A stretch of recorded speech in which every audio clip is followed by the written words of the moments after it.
Hi, everyone. Thanks for joining us. We're just going to wait a few seconds to allow people to join the room. So just hold on and we'll start in a few seconds.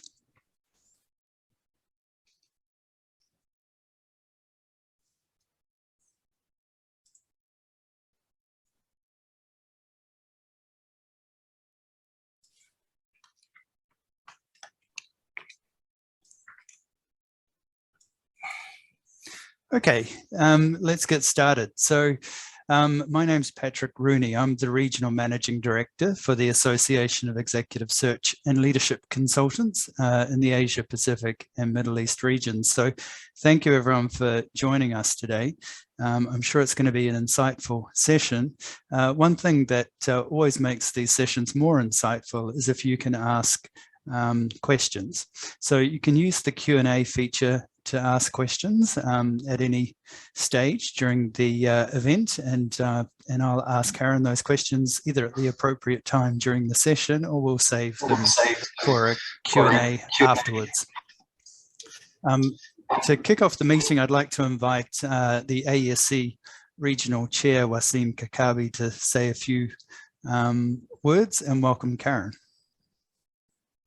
Thank you, Patrick. Thanks everyone for showing for this interesting event. We are going to be discussing adaptive leadership and adaptive leaders, culture and strategy, and how organizations can get it right in this new and upcoming work environment and working cultures. My name is Wasim Karkabi. I'm the chair of the Middle East for the AESC. And as such, today I'm here to just make a quick introduction. Our spotlight for the webinar is, of course, the CEO and President of the AESC, Karen Greenbaum, who's going to be taking us through this journey of how we, what we found out from surveying over 1,000 C-level business leaders, giving us insight on what the world of tomorrow and how we're going to adapt to it is going to look like. Thank you all. Karen, the floor is yours. Thank you. And I'm going to share my screen now. And as Patrick mentioned, if you have questions, just ask them as we go along. And Patrick will be monitoring the questions and helping me out with that. So, hello. Participating. I'm going to go right into the presentation, and I'll be presenting global results and highlighting Middle East results as appropriate. So first of all, I'd love to give recognition to all of our AESC members in the Middle East. We have a strong group of members, and they all meet our very, very high standards for quality. So this is the group of firms that you can trust, that they have the commitment to the highest standards of ethics within the profession, and are committed to our code of professional practice. If you want to access our members, we have a client directory on our website, and it makes it simple for HR and talent acquisition leaders to search for vetted high quality firms to work with you. I encourage you to go to our website, search for members, and use that to assure yourself that you're selecting only the very best firms. We also have a candidate database, Blue Steps, that our members can exclusively access. And so as you hire an AESC member, you can be assured that they will have access to our exclusive candidate database, Blue Steps, where we offer career services for executives around the world and help them in their quest for continuing to grow and join boards. You as clients can't access it, but you as individuals certainly can if you're looking for your own career change. AESC members are dedicated to strengthening leadership worldwide.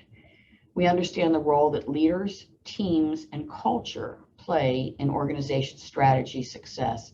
And that really is the overall theme of this research that we did with clients around the world. So I'm going to begin by talking about leaders. And so let me get right into that. You can see I've begun with this word adaptation. So what does it mean to be adaptable, to really be able to change, to become better? And the reason I highlighted adaptable is that we asked our members, we asked the clients a question, which is, as you think about coming out of the pandemic, we're starting to see a little bit of a light at the end of the tunnel, not completely, but a little bit of a light. But as you start to think about coming out of the pandemic, we asked, what are the most important strengths and competencies that you as an individual executive feel you will need to succeed?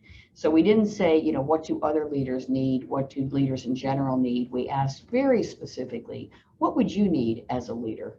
And the number one issue around the world was adaptable. And the number two issue, or strength and competency, was agility. And it's really interesting to think about it. We've been talking about agility for a number of years now, the ability to move quickly and easily. But adaptability is about change. And if you think about the last 2 years, we have certainly all gone through an incredible change that no one had planned on.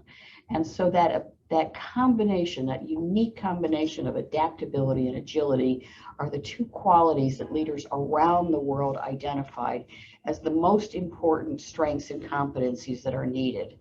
And if you look at the Middle East, and we had a strong participation from the Middle East, you can see that adaptability and agility were number 1 and 2 in the Middle East as well. And so that was true around the world and true in the Middle East. The top 5 strengths and competencies for the Middle East region were adaptable, agile, innovative, motivational, and visionary. So I think it's good to think about those qualities as you, as an individual leader yourself, but also as you think about selecting other leaders. We decided to try to tease it out by role because we had 1,000, C-suite executives responding to the survey, and we wanted to know, well, is it different between, board of directors, CEO, finance, HR? And you can see that adaptability and agility were at the top of the list across the board. But as you got down to 3, 4, and 5, there were some differences. So for boards, it was adding on innovation, resilience, and collaboration. Not surprising that the word collaboration came up as a board member. For CEOs, adding on was customer centricity, emotional intelligence, and innovation. For finance, again, not surprising, data-driven, I hope so, innovation, and comfortable with ambiguity. And for HR, a bit of a combination of things, adding on emotional intelligence, resilience, and collaboration. So some similarities across the board around adaptability and agility, but then also some nuanced differences when you look at the top 5 list.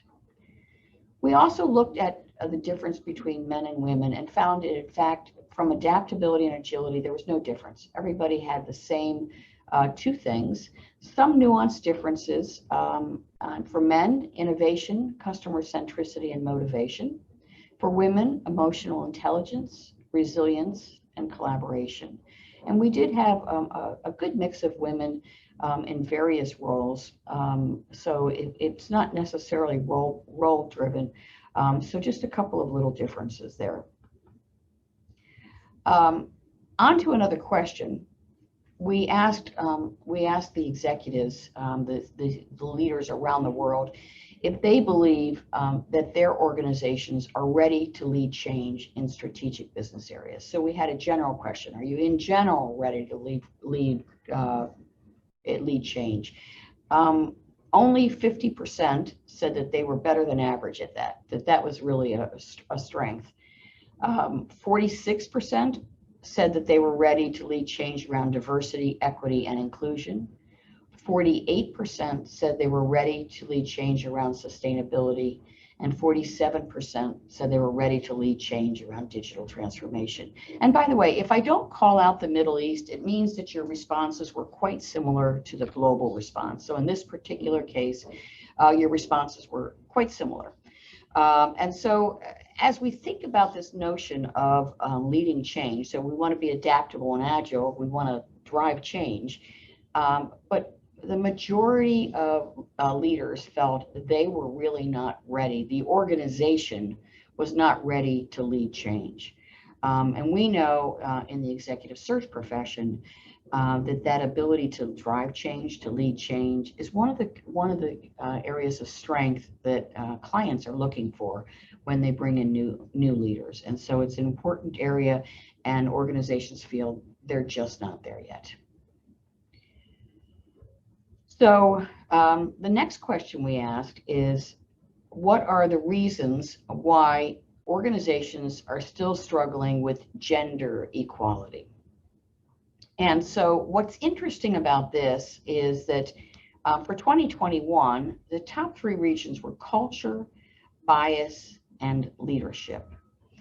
And if you look at 2020, there's no blue there. So that means leadership was not identified in 2020.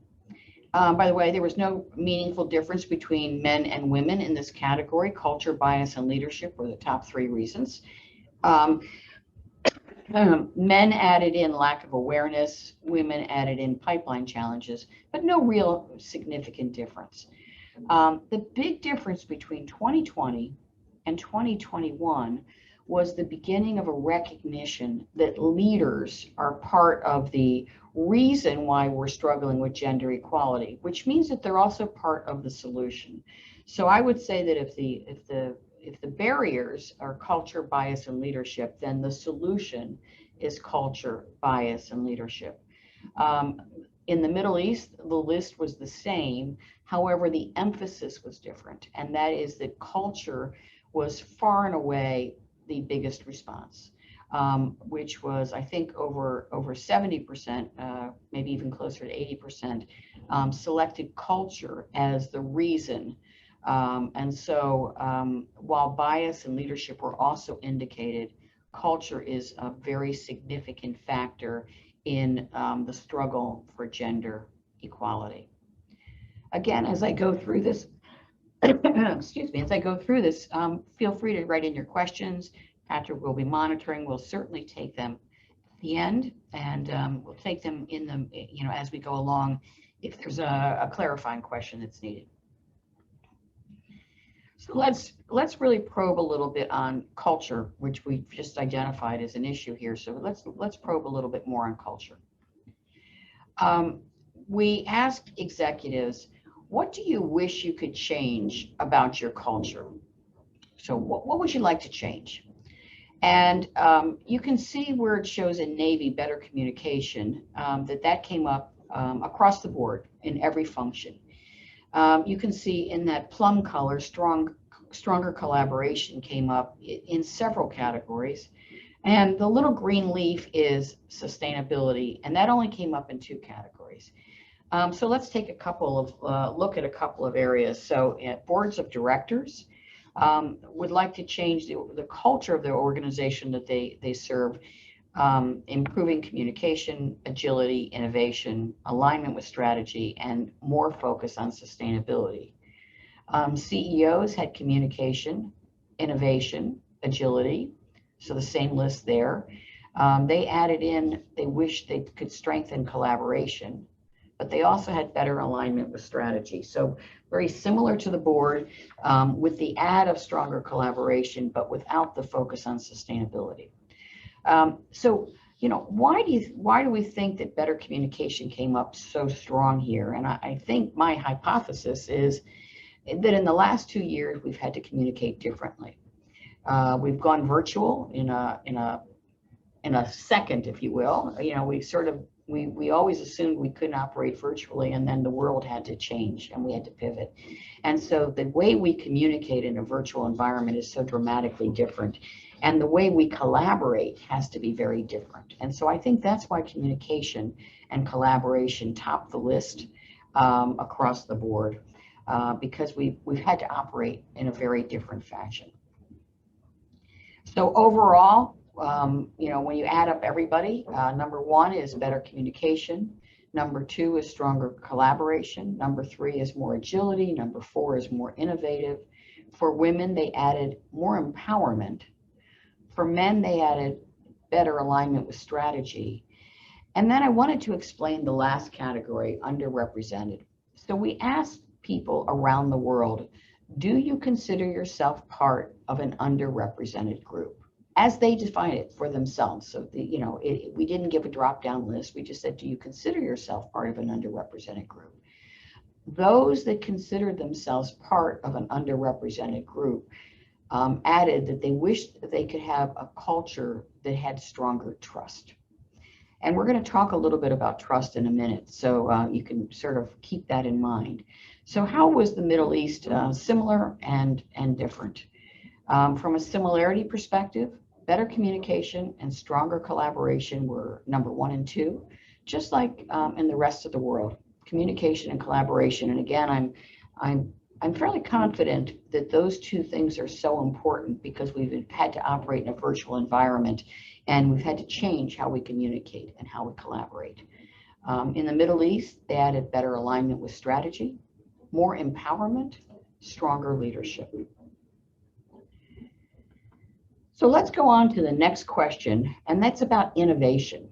We asked the executives, do you agree or strongly agree that innovation is a top priority in your organization? And you can see that the Middle East at 62% was about middle for the world. Europe was lower, 53%, and North America was higher at 72%. So innovation was, I would say, at about the middle, so not too bad, and certainly Europe was lower. We also looked at that by industry and by role. Those in professional services marked innovation the highest. Those in financial and insurance marked innovation the lowest.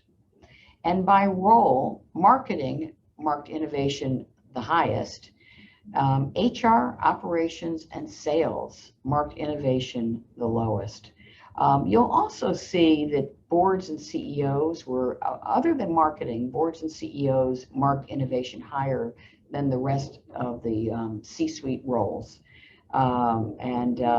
And so I highlight that because it's actually a trend across all of the questions, which is that boards and CEOs in general were more positive about their organization than others in the organizational roles. So just a couple of interesting highlights on that.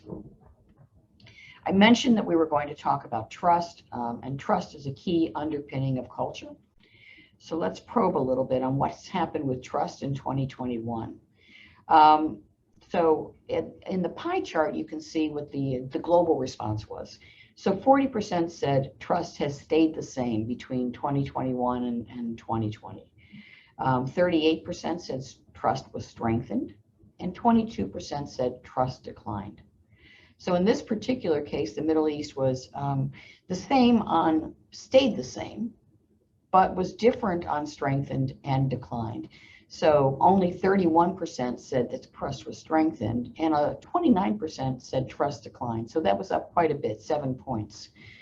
There was no significant difference between executive men and women. But again, when we look at the underrepresented group, so when we look at those who mark themselves off as being part of an underrepresented group, they noted that 39% noted a decline in trust. And so we know for sure that those who feel that their voice isn't heard, that they're underrepresented, that they may not be included, also feel that there is a decline in trust. So I think that's a group that we need to be extremely sensitive to. We need to do a better job of listening and including and building trust. When we look at it by role, boards and CEOs were the most positive. Again, I mentioned that just a few minutes ago, that in general, boards and CEOs were more positive than other functions. HR was a little bit less. Finance and legal had a very low view about trust. 37% said trust declined. And so that's interesting to think about those in the finance role and the legal role, seeing that as an issue. If we go on to environmental sustainability, so a new subject now. Asia led the pack in importance of environmental sustainability to an organization's culture and leadership at 74%. Middle East was 52%. US was in the absolute last place at 35%.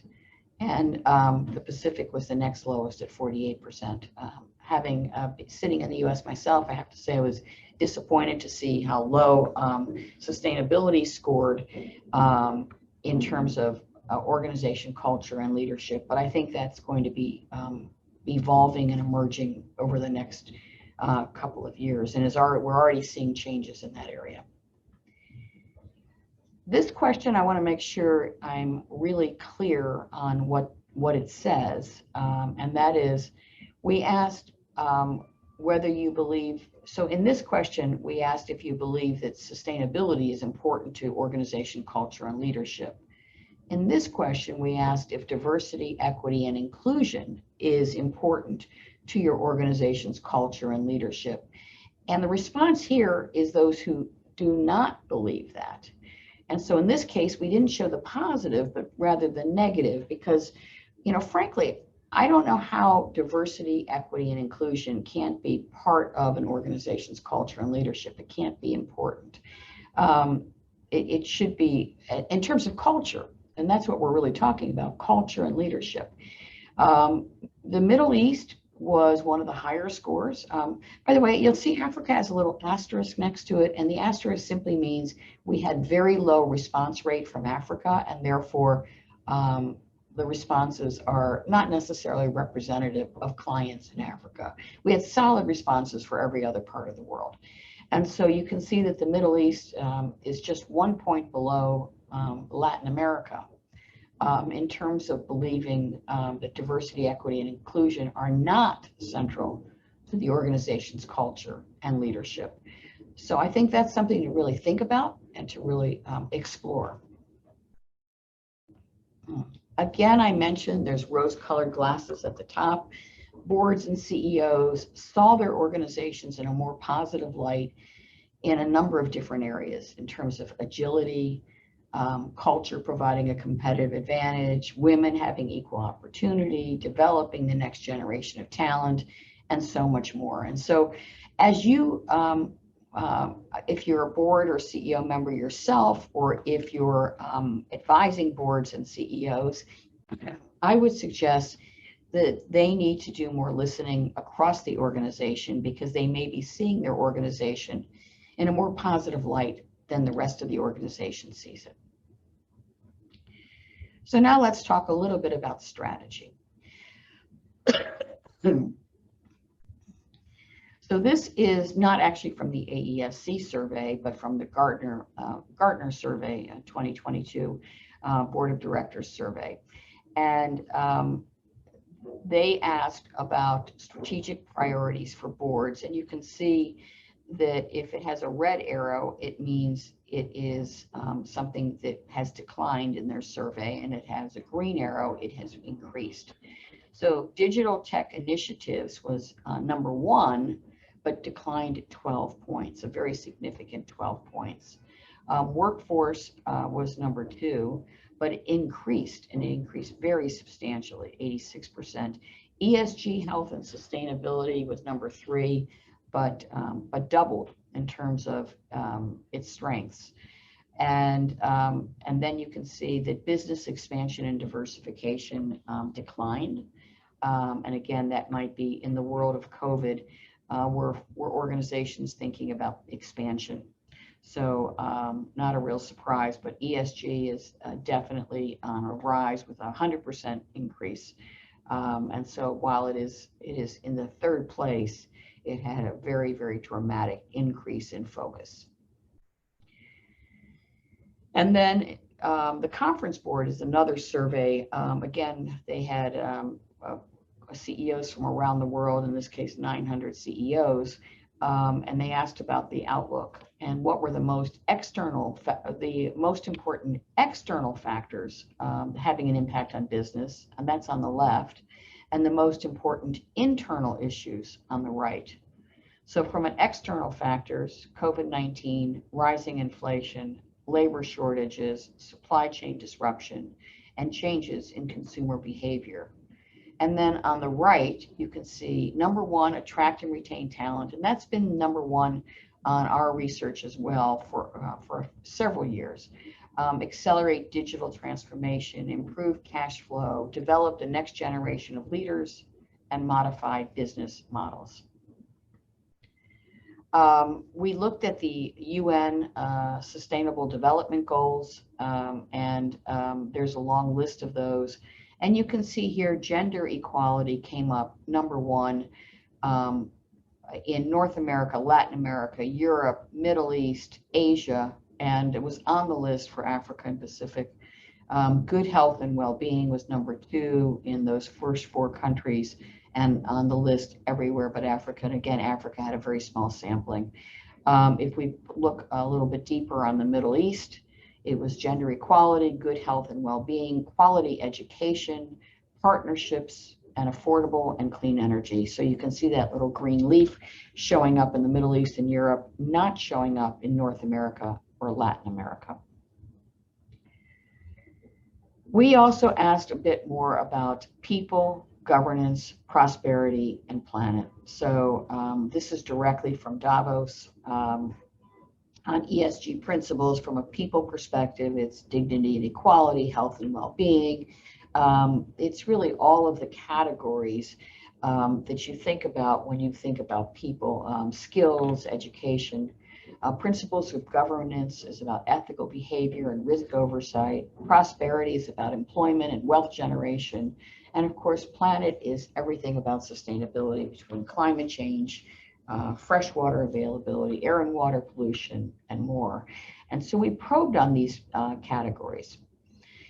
And the blue bar represents the global response, and the to the right, you'll see the Middle East response, which is quite similar for the first two and a little bit different as we go through the list.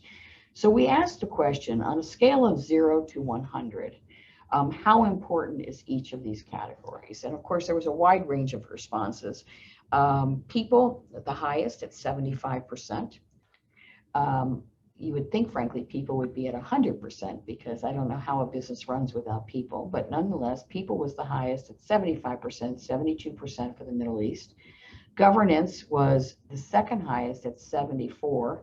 Not 74%, 74, and Middle East was 74 as well. So actually, Middle East ranked governance 2 points higher than people. Prosperity was 70, Middle East 63, and then planet was 61, and the Middle East was 53. So a drop there. But you know, there's the old adage, what gets measured gets done. And so we wanted to probe on whether or not people were measuring across these categories. And so if you look at the plum-colored bar, you can see for people, it had got a score of 75%, but 81% of the respondents said that they were measuring. So 75 is the number 0 to 100 in terms of importance. And then the next question was, are you measuring yes or no? So 81% said they were measuring around the categories of people, and that was exactly the same for the Middle East. Governance, 65% said yes, they were measuring, 64% for Middle East, so quite similar. Prosperity, 51% said they were measuring, only 41% said they were measuring in the Middle East. And then planet had the lowest measurement at 42%, but in the Middle East, it dropped dramatically to 19%. And so I think in general, you can see that we have a challenge with measurement, particularly around sustainability. And that means that we need to think about what are the real goals we're setting, how do we measure progress, and how do we track that? And so again, I would say 42% isn't great, 19% is even less good. And so I would say as organizations, we need to consider not only are we setting goals, but are we measuring and managing and tracking in order to make progress? So there is some encouraging news. This is from Deloitte's CXO sustainability report, and that is in a very, very short amount of time. So the left side is January, February 2021, and the right side is September, October 2021. So the same year. And you had to respond, agree, strongly agree. With immediate action, we can limit the worst impacts of climate change and move toward an improved future. In January, 63% said they agreed or strongly agreed. And just, 6 months later, 88% said they agreed. So you can see there is a dramatic change in views on sustainability and climate action. The second question, the world is at a tipping point for responding to climate change, and the future can go either way. In January, 59%, and in September, 79%. So you can see this is getting much higher attention, a greater concern, and a greater understanding of the real crisis that we could be facing. CEXO's apprehensions about the planet's climate have increased over the last several months, as has their optimism that immediate action can make a difference. So we really need to think about this issue, and it's getting a lot of attention. So I mentioned to you the Middle East ranked higher in terms of thinking about sustainability, lower on measurement. And North America and Latin America were quite low, and hopefully they'll begin to see the impact that can be made here. A new question, DEI progress. Do you agree or strongly agree that your board is that your board composition is reflective of your customer base? 39% said they would agree or strongly agree. And is your C-suite composition reflective of the customer base? 48% either agreed or strongly agreed. And then we asked, do you agree or strongly agree that women have an equal chance at attaining a leadership role in your organization?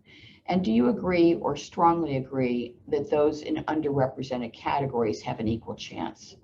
So you can see that in Europe, 75% said women had an equal chance, but in the Middle East, only 60% felt that women had an equal chance. In Europe, 60% said that underrepresented people had an equal chance, and in the Middle East, 51% said they had an equal chance. So the Middle East had the lowest score around the world for women, except Africa, which was a small sampling.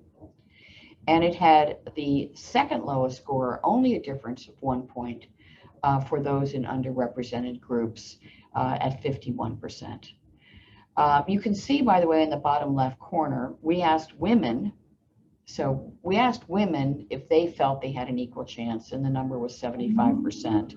And we asked those in an underrepresented group if they felt that they had an equal chance, and the number was at 62%. But again, these are women who are executives and those who are underrepresented who are executives. So clearly, the Middle East is lagging the rest of the world around both women and those in underrepresented groups from a leadership perspective. We also looked at digital transformation, and we asked, how ready were you before COVID hit, and how ready are you today? And it went from 59% readiness to 71% readiness, a 12-point increase. Boards and CEOs had a 14-point increase, once again with that sort of more optimistic perspective.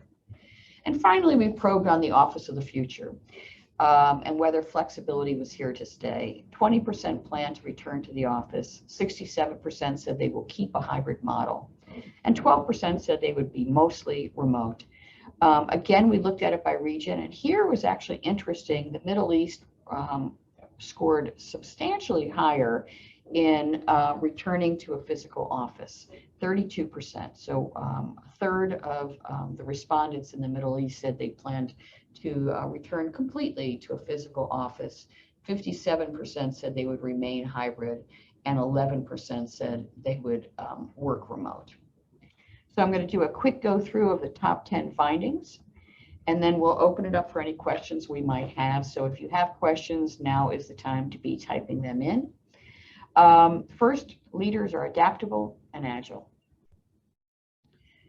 Culture, bias, and leadership are keys to gender equality. And in the case of the Middle East, culture was huge. So not just number one, but really very significant. And so as you look at gender equality and women having equal opportunities, culture is the number one thing to look at.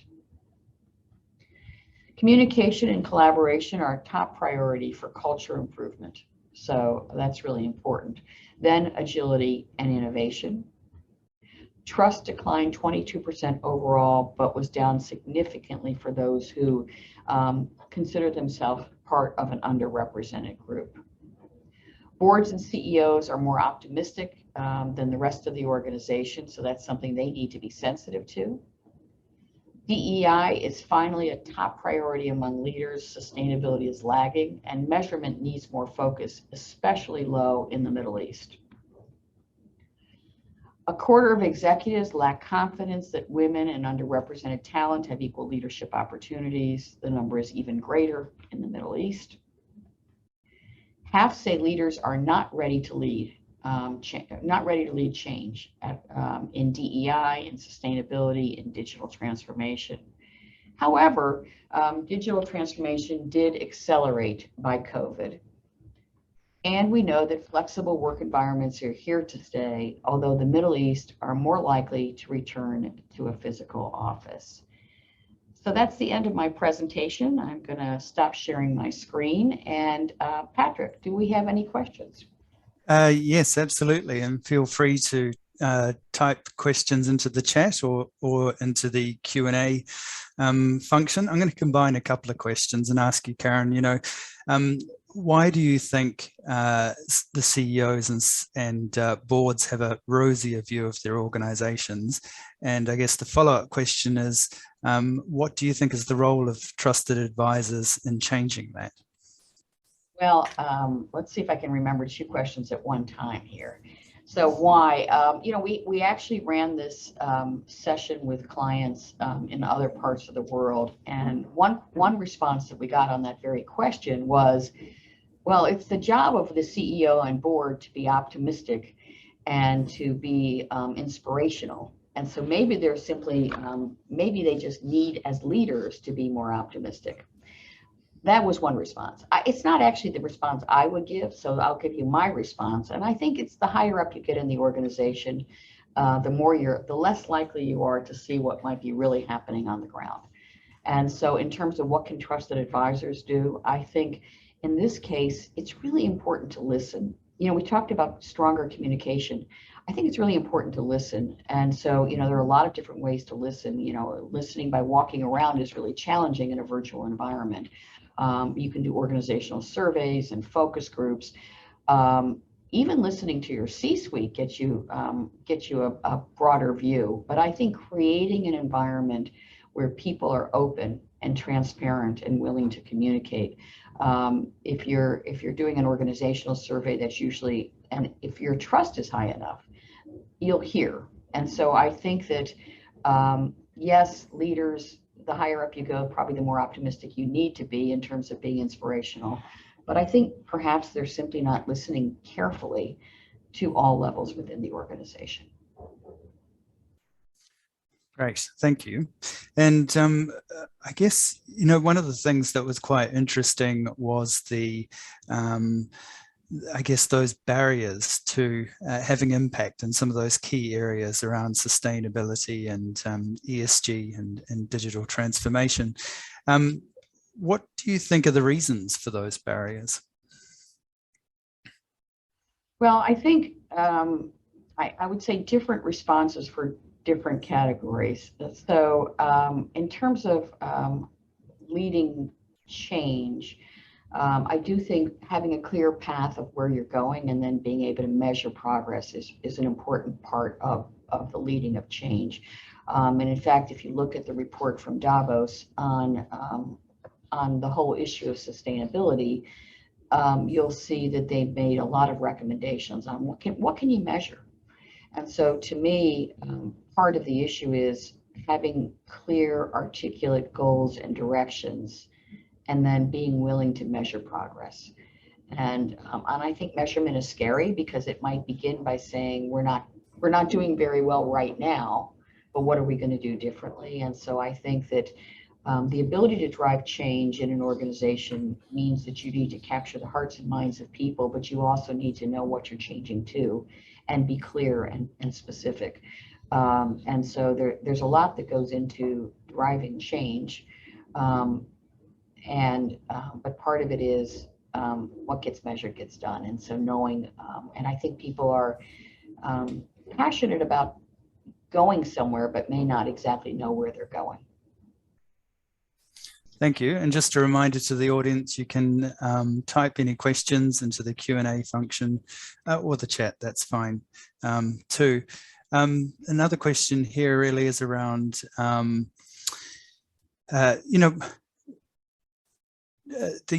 guess around those competencies of adaptability and agility. So to what extent do you think that reflects the times we're in?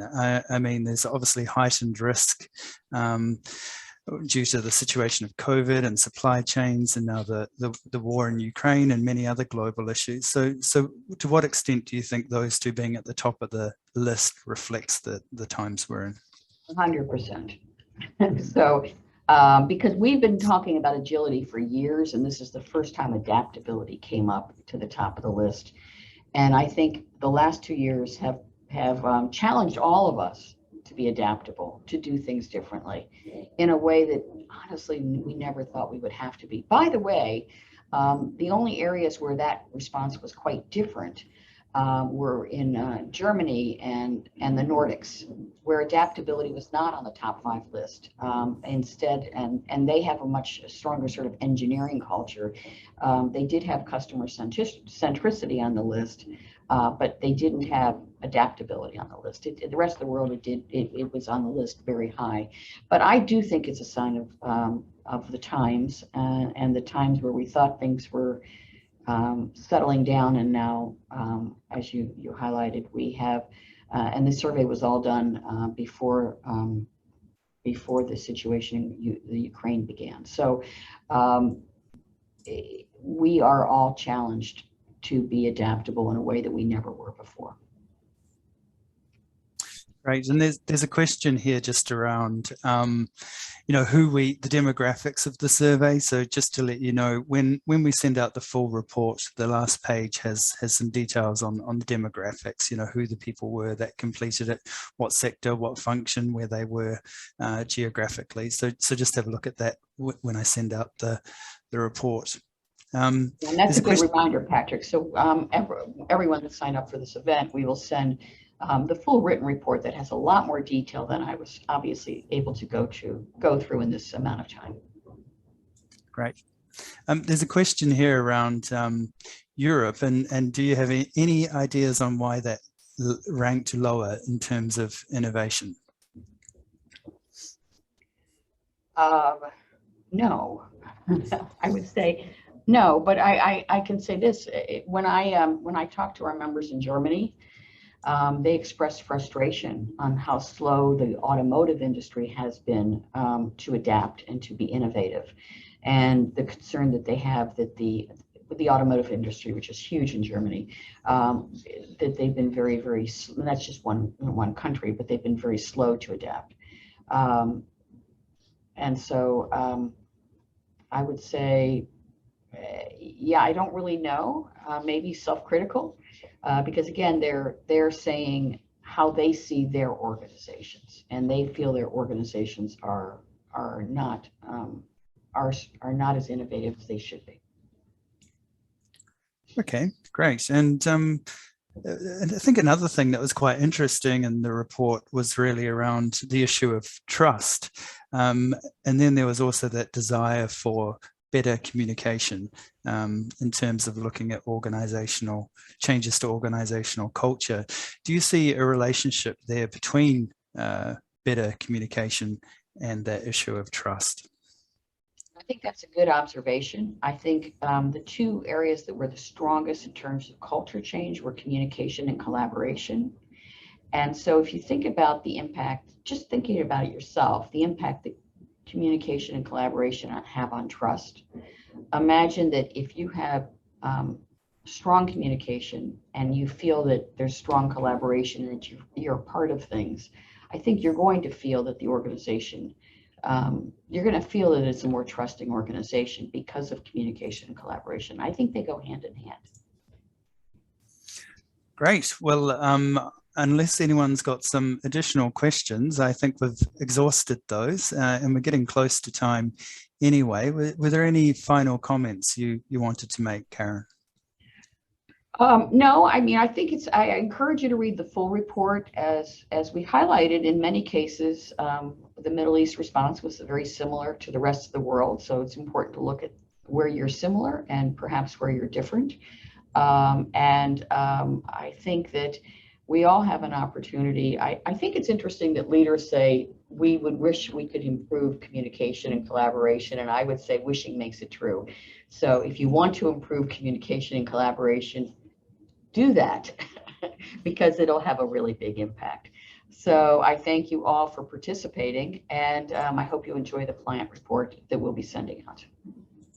Brilliant. And yeah, just a reminder, I'll send out an email myself with a copy of that report. And if you have any additional questions or want to get in contact with us, just reply to me. I'm happy to help answer any questions you may have, so, or any follow-up questions. So thank you everyone for joining. Really appreciate it. I know there's a lot of these webinars happening these days, and I hope there was some great insight and pieces of information you can take away and apply to your business. I certainly found it insightful, so thank you so much, Karen, for joining us. Thanks everyone. Goodbye.